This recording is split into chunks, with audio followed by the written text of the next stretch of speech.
gets one. A sleek black frame, wide QWERTY keyboards, and a weird but cool-looking logo. It's a Blackberry. I know it brings back a lot of memories. But how do you describe this device to young people? You could say it was the iPhone of the 2000s. Back then, you did not have a phone, you had a Blackberry. The US president had a Blackberry. Top CEOs had a Blackberry. Your neighbor probably had one too. It was literally everywhere.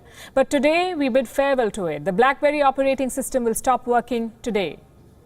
So if you have an older Blackberry device, it's time to upgrade. If your Blackberry uses an Android OS operating system, you're fine. Your device will continue to work. The internet is pretty emotional about this story, this bit of news. They're calling it all sorts of things. End of an era, farewell to the original. But to us, this is a case study. The fall of a seemingly invincible giant. Blackberry ruled the 2000s.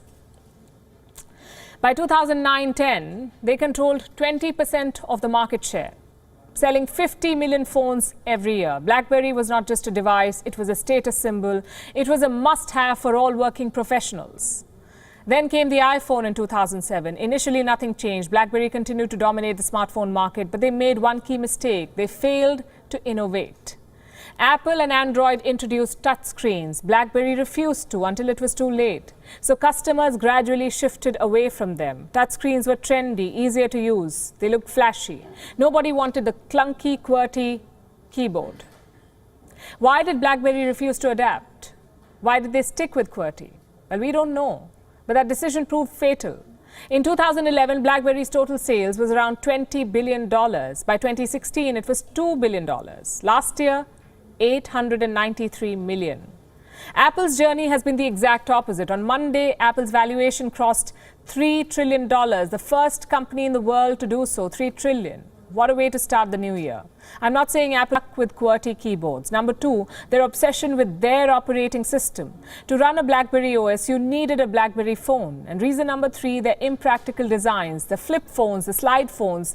All of it sounds interesting, but people eventually wanted reliability, not swanky designs, beyond a point. Now, these three reasons come down to adapting. What if Blackberry had embraced touchscreen? What if they'd abandoned the QWERTY? Who knows? Maybe they still would be one of the dominant players. But in the corporate world, what ifs do not matter. The fact is Apple innovated and they won. Blackberry did not and they lost. Maybe 10 years from now, we'll say the same things about Apple. In fact, you can already see the similarities. iPhones only use Apple operating systems. They have fixed storage space. Their designs are becoming repetitive. How long before a new competitor emerges? I know it sounds improbable at this point, but stranger things have happened in business. Do you remember Skype? They pioneered video calling. In the last decade, you never video called someone, you Skyped them. This application was built for the pandemic. It should have aced work from home, but it did not. Zoom was the big winner. Again, it's a question of innovating.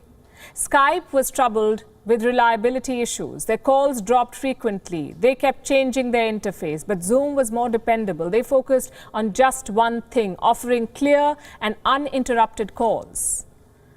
Now, both these examples have the same lesson. Customer is king. It doesn't matter what the company thinks. Blackberry thought QWERTY was cool. Customers did not. Skype thought their crowded interface was cool. Customers did not. And in the end, they booted out both the companies. It tells you how powerful the customer is.